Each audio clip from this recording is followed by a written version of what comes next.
Assalamualaikum dear students, teachers and all other people who are watching this channel of mine and this video of mine.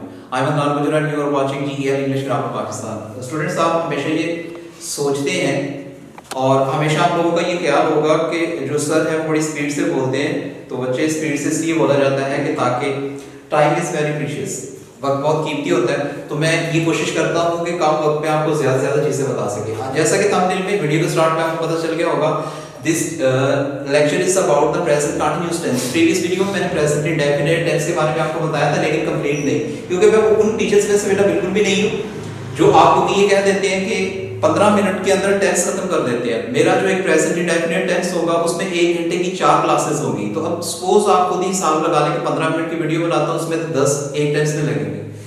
तो यहाँ पर आज हम बात करेंगे प्रेजेंट कंटीन्यूअस टेंस की, क्योंकि मैं हमेशा से ये मेरी कोशिश होती है कि आपको हर एक चीज के बारे में ब्रीफली जितना मैं बता सकूं उतना मैं बताता हूं आपको। अब यहाँ पर एक कंटीन्यूअस के जो स्पेलिंग होते हैं वो हमेशा जो मोस्टली स्टूडेंट्स और टीचर्स होते हैं वो रॉन्ग लिखते हैं। क्यों रॉन्ग लिखते हैं आई डोंट नो, इस बात का मुझे आज तक उतनी समझ आई ना पता चला कि कंटीन्यूअस के स्पेलिंग को रॉन्ग क्यों लिखते हैं। तो प्रेजेंट कंटीन्यूअस टेंस, अब एक यहाँ पर एक बात मैं आप लोगों से करना चाहता हूँ बिल्कुल क्लियरली और वाज़ेह तौर पर। आपने सुना होगा, टीचर से आज तक यही पढ़ा होगा, बल्कि नहीं मास्टर से यही पढ़ा होगा कि प्रेजेंट कंटीन्यूअस की पहचान होती है रहा, रही और रहा है, रही है, रहे हैं। बिल्कुल गलत। अगर मैं इसको कहूँ माजरत के साथ कहता हूँ कि सभी टीचर्स अगर ऐसा कहीं बकवास करते हैं, मैं हाजिर हूँ, मैं प्रूव करूंगा रॉन्ग। रहा रही अगर प्रेजेंट कंटीन्यूअस टेंस होता तो आप जो एमए इंग्लिश करने के बाद अगर कहा जाए ट्रांसलेशन करें पैराग्राफ उर्दू इंटू इंग्लिश तो आप लोगों को मौत पड़ती है। अगर किसी को मेरा चैलेंज ये कबूल है कि वो उसको ट्रांसलेट कर सकता है या मैं गलत कर रहा हूं, मैं यहाँ अभी विद इन 15 मिनट्स का टाइम इसमें मैं प्रूव करूंगा कि क्यों होता है और आप इस चीज को मानेंगे। मैं आपको सेंटेंस कहूंगा कि इस सेंटेंस की इंग्लिश बनाओ, आप बनाओगे इसी प्रेजेंट कंटीन्यूअस में, लेकिन मैं रहा रही नहीं कहूंगा। तो क्यों किसी को गलत नॉलेज देना या हमारी जो फ्यूचर जनरेशन है उसके फ्यूचर का बेड़ा कर क्यों करना। सो लेट्स स्टार्ट प्रेजेंट कंटीन्यूअस। मैंने थंबनेल में भी लिखा हुआ है कि प्रेजेंट जो कंटीन्यूअस पहचान रहा, रही, रहे नहीं होती। क्या होती है? तो इससे पहले हम स्टार्ट करते हैं कि ये एक लाइन है, ओके। आप ये सपोज कि ये एक्शन हो रहा है, ACTION एक्शन। अब प्रेजेंट इंडेफिनिट में मैंने एक बात कही थी, अगर आपको याद हो, मैंने कहा था कि हमारे पास जो भी होता है वो क्या होता है, फ्यूचर प्लान होता है हमारे पास, फ्यूचर प्लान। इंडेफिनिट में कहा जाए प्रेजेंट तो प्रेजेंट टेंस होता ही नहीं है।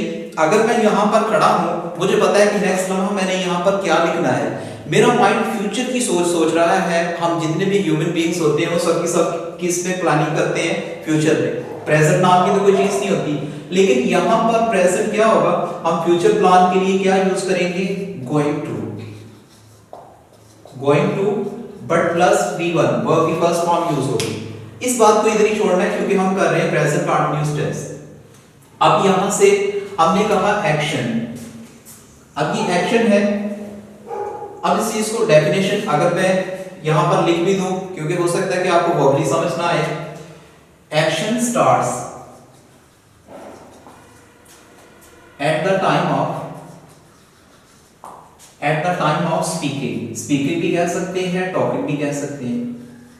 ये मत समझिएगा कि जो मैंने कह दिया वो मतलब एक ही आ सकता है, वर्ड चेंज हो सकता है बेटा, क्योंकि वर्ड हम एक दूसरी जगह पे रिप्लेस करते हैं। अब सपोज यहाँ से पॉइंट ए से ना हमारे पास एक एक्शन स्टार्ट हुआ, पॉइंट बी पे आके वो एक्शन खत्म हो गया।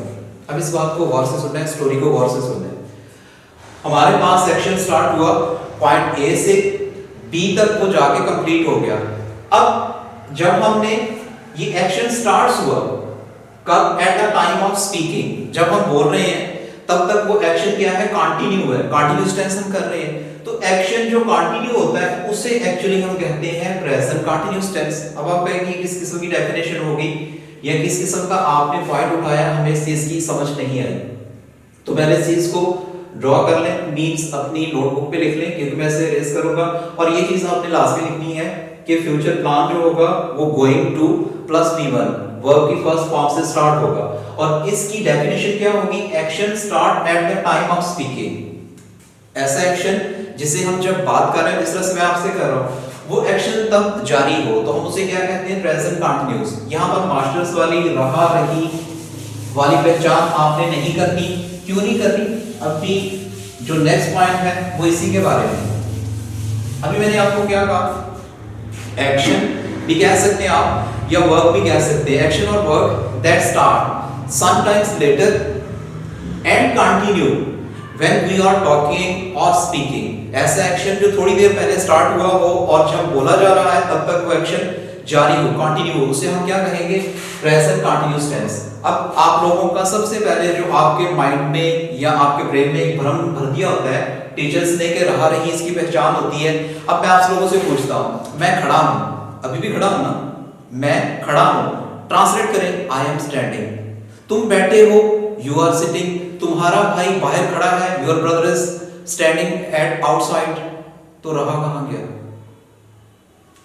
सिंपली अब यहां पर जो सेंटेंस मैंने बोले बेटा, मैं खड़ा हूं, हमने कहा मैं खड़ा हूं, आई एम स्टैंडिंग। इसकी इंग्लिश बनानी है, कैसे बनाएंगे कंटीन्यूअस टेंस में, I am standing.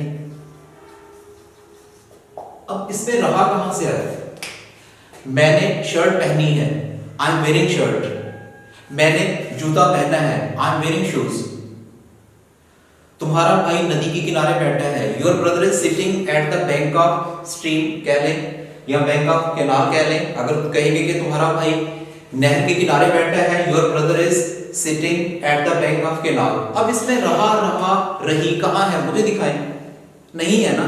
So please जो टीचर्स आपको ये पढ़ाते हैं कि रहा रही रहे प्रेजेंट कंटीन्यूअस टेंस होता है, ता ते ती का इंडेफिनिट टेंस होता है, वो सबके सब रॉन्ग है बेटा, सबके सब रॉन्ग है। क्योंकि आप लोगों ने ट्रांसलेट करनी है उर्दू टू इंग्लिश, तो उर्दू में वो उस क्या लिखेगा कि जब मैं उससे गया तो वो वहां पर क्या था, खड़ा था या खड़ा है। तो आप था है, अगर था हो गया तो वॉज वर्ब के साथ आईएनजी फॉर्म आएगी, मींस प्रेजेंट कंटीन्यूअस टेंस होगा।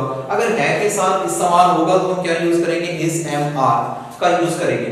अब सबसे पहले इसका स्ट्रक्चर, यहां तक होप सो आपको समझ आ गई होगी। जैसे एक और सेंटेंस अगर मेरे माइंड में आ रहा है कि ये कहा जाए कि वो कमरे में सोई है, सपोज कि आपके ना भाई से कोई मिलने के लिए आया है, वो आया आपके पास, उसने कहा कि आपका भाई कहाँ है, आपने कहा वो कमरे में सोया हुआ है। आपने क्या कहा, वो कमरे में सोया हुआ है, ही इज स्लीपिंग, वो सोया हुआ है।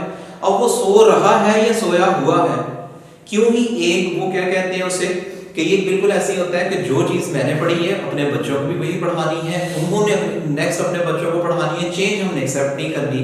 तो इस ट्रेडिशनलिज्म से बेटा बाहर लाने के लिए आपको ये करवा रहा हूँ। सीएसएस में चले जाते हैं वो उठा के 1,30,000 समथिंग फॉर्म है जो आज रिसेंटली, क्योंकि मैं यहाँ पर क्लासेस लेता हूँ एकेडमी से, एक लेक्चर ये मैं जो है रिकॉर्ड करता हूँ, तो इसमें 1,30,000 के करीब जो एप्लीकेशन फॉर्म है और सीट्स कितनी है, 1,000। 1,000 कामयाब होगा कैंडिडेट कौन होगा, जिसे इंग्लिश मॉडर्न वे में पढ़ी होगी, वो कामयाब होगा। जिसने रहा रही ता ते ती करेगा तो वो क्या करेगा, वो आपकी तरह वीडियो देखेगा और उसका मुंह खुलेगा खुला रहेगा और क्या करेगा। तो यहाँ पर स्ट्रक्चर की बात करें तो हर टेंस के 6 स्ट्रक्चर्स होते हैं। किस तरह से, पहला स्ट्रक्चर लिख रहा हूं सिंपल, सब्जेक्ट के साथ हम क्या यूज करते हैं, इज एन आर। उसके बाद हम यूज करते हैं V4 वर्ब की फोर्थ फॉर्म और अदर वर्ड्स। अब इसका नेगेटिव बनाने के लिए हम क्या यूज करते हैं, subject plus is am are plus हम क्या यूज करते हैं, not plus V4 plus other words. और अगर हम इसी का हमें इंट्रोगेटिव बनाना पड़े सवालिया, तो हम क्या यूज करते हैं, is am are plus subject use करते हैं प्लस V4 यूज करते हैं, अदर वर्ड्स और क्वेश्चन मार्क सवालिया निशान यूज करते हैं। अगर हमें ये कहा जाए कि आपने इंट्रोगेटिव नेगेटिव सेंटेंस बनाना है सवालिया मनफी, तो हम क्या यूज करते हैं, इज एम आर के बाद हम यूज करते हैं सब्जेक्ट प्लस क्या यूज करते हैं, नॉट प्लस क्या यूज करते हैं, V4, उसके बाद अदर वर्ड्स और अदर वर्ड्स के बाद क्या होता है, क्वेश्चन मार्क। अगर हमसे कहा जाए WH वाला भी तो सवालिया होता है, WH के साथ हम क्या यूज करते हैं, इसी टेंसेस के हेल्पिंग वर्ब यूज करेंगे, इज एम आर। उसके बाद हम क्या यूज करेंगे, सब्जेक्ट, सब्जेक्ट के बाद वर्ब की फोर्थ फॉर्म, अदर वर्ड्स और लास्ट में सवालिया निशान। और इसमें WH इंट्रोगेटिव नेगेटिव भी हो सकता है उस पे हम क्या यूज करेंगे, WH plus is am are plus subject plus not plus P4 plus other words plus question mark. ये स्ट्रक्चर्स मैंने लिख दिए 1 2 3 4 5 6। तो जो एक टेंस भी पढ़े आप, या एक मैं कहता हूँ सेंटेंस भी आप सीखने के लिए मिले, तो हम उसे कितने तरीकों में चेंज कर सकते हैं, 6 तरीकों में। पहला कौन सा है, सिंपल, दूसरा है नेगेटिव, तीसरा है इंट्रोगेटिव, फोर्थ है इंट्रोगेटिव नेगेटिव, WH इंट्रोगेटिव जिसे डबल इंट्रोगेटिव भी कहा जाता है, और WH इंट्रोगेटिव नेगेटिव। ये 6 स्ट्रक्चर होते हैं जो कि आप कोई भी टेंस सीखते हैं इसको लिख लें। इसके बाद मैं इसकी एग्जांपल देता हूं, एक सेंटेंस लिखूंगा, उसके बाद उसे 6 में कन्वर्ट करूंगा। बिकॉज ये जो लेक्चर की लेंथ है 11 मिनट्स हो गए, देयर लेफ्ट ओनली 5 मिनट्स। तो इन 5 मिनट्स में मैं चाहता हूं कि आपको जितना स्ट्रक्चर मैंने करवाया था, क्योंकि इस टेंस पे भी हमारे पास 8 से 10 वीडियोस बनेगी, फिर आपका ये लेक्चर ये टेंस आपका कंप्लीट होगा। उससे पहले क्या होगा, उससे पहले वही होगा जो मंजूर खुदा होगा। So let's start. हमने कहा she is going to college. She is going to college. अगर इसका हमें नेगेटिव बनाना पड़े तो हम क्या यूज करेंगे, she is not going to college. अगर इसी का सवालिया बनाना पड़े तो ये हेल्पिंग वर्ब इज बाहर आ जाएगा, इज शी क्या आ जाएगा, गोइंग टू कॉलेज। यहां पर थोड़ी देर के लिए मैं रुक रहा हूं। क्यों रुक रहा हूं, वो बात बता रहा हूं जो ना आज तक आपके माइंड में ही, ना कभी आपके टीचर्स के माइंड में। इस पॉइंट को आपने गौर करना है। ये शी क्या है सेंटेंस में, शी हमारे पास सब्जेक्ट है, इज शी। अब यहां पर गोइंग आ गया। कभी आपने सुना है कि हेल्पिंग वर्ब के फौरन बाद फोर फॉर्म आ जाए, सुना है कभी ऐसा? चलिए आप किसी टीचर से कहना कि I am going to college, I am going to college, वो कहेगा यहाँ पे एम क्यों नहीं लगाया, कहेगा ना। ये देखो ये सब्जेक्ट है और ये हमारे पास क्या V4 जब भी आएगा उसके लिए नौकर चाहिए होगा। ये नौकर के बगैर कभी नहीं काम करते। V4 हो गया, V3 हो गया, इनको नौकर चाहिए होता है। अब यहां पर हम क्या कर रहे हैं, डायरेक्ट V4 लिख रहे हैं। तो ये एक ऐसा चैलेंज है जो मैं वीडियो नहीं बनाऊंगा। क्यों? क्योंकि ये एक ऐसा सीक्रेट है जो मैं अभी रिवील नहीं करना चाहता। तो आप लोगों से ये है कि चैनल में नीचे कमेंट बॉक्स में आपने कमेंट करना है। इसके अलावा फेसबुक का जो नीचे एड्रेस दिया जा रहा है, पेज दिया जा रहा है, उस पे आपने जरूर मुझे बताना है कि कौन सा टीचर आपको ये बता पाएगा, सेटिस्फाई कर पाएगा कि हम इंट्रोगेटिव सेंटेंस में सब्जेक्ट के डायरेक्ट बाद कौन सा ऐसा रूल है जिसके तहत वो आईएनजी फॉर्म लगा देते हैं। अगर वो लगा देते हैं तो फिर मैं कह सकता हूं I going there, she going there, is am are was were पढ़ने की जरूरत ही क्या, इतना झंझट क्या, शॉर्ट करें। अगर नहीं है तो फिर उनसे क्वेश्चन पूछें। ओके, यहां तक तो बात हो गई स्ट्रक्चर की। 6 स्ट्रक्चर होते हैं। अब मैंने स्टार्ट में लिखा था फ्यूचर एक्शन, उसमें मैंने आपको एक स्ट्रक्चर बताया था। ये मेजॉरिटी ऑफ स्टूडेंट्स जो बच्चे होते हैं वो गलती करते हैं। किस तरह से? पहले बेटा स्ट्रक्चर को आपने सिंपल लिखना है कि सब्जेक्ट यूज करते हैं, इज एम आर यूज करते हैं, उसके साथ हमने क्या यूज करना है, गोइंग टू। गोइंग टू के साथ क्या यूज करना है, वर्ब की फर्स्ट फॉर्म, और उसके बाद हमने क्या करना है, अदर वर्ड्स का यूज करना है। अब ये स्ट्रक्चर कैसा है, ये इसका मतलब क्या होगा? अभी हमने कहा कि मैं खाना खा रहा हूं, हमने कह दिया, आपने कहा कि कंटीन्यूअस है। मैं खड़ा हूं, आपने कहा कंटीन्यूअस है। वो सोई है, कंटीन्यूअस है।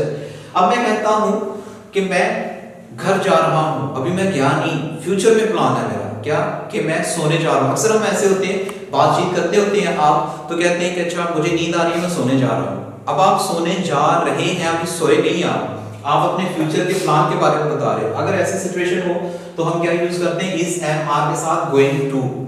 अब यहाँ पर ये बात आपने याद रखनी है बच्चे कि गोइंग टू तो ऑलरेडी V4 का काम कर रहा है। इसके बाद कभी भी आपने डबल V4 नहीं लगाना, बल्कि क्या आएगा, वर्ब की फर्स्ट फॉर्म आएगी। जिस तरह से कि मैं सोने जा रहा हूं, तो इसको हम कैसे ट्रांसलेट करेंगे, I am going to sleep. किस तरह से, आई हमारे पास सब्जेक्ट आ गया, एम हमने यहां से हेल्पिंग वर्ब ले लिया, गोइंग टू फॉर्मूले के मुताबिक आ गया, सोने की इंग्लिश क्या है? V1 sentence complete. मैं पढ़ाने जा रहा हूं, अभी मतलब गया नहीं हूं मैं, तो क्या लिखेंगे हम? आई एम गोइंग टू, पढ़ाने की इंग्लिश क्या होती है? Teach. I am going to teach. यहां तक की बात आपको क्लियर हो गई? सो टाइम भी हमारा कंप्लीट हो गया, तो आपसे मुलाकात होगी इंशाल्लाह नेक्स्ट वीडियो में। तब तक के लिए इजाजत दें, अल्लाह हाफिज।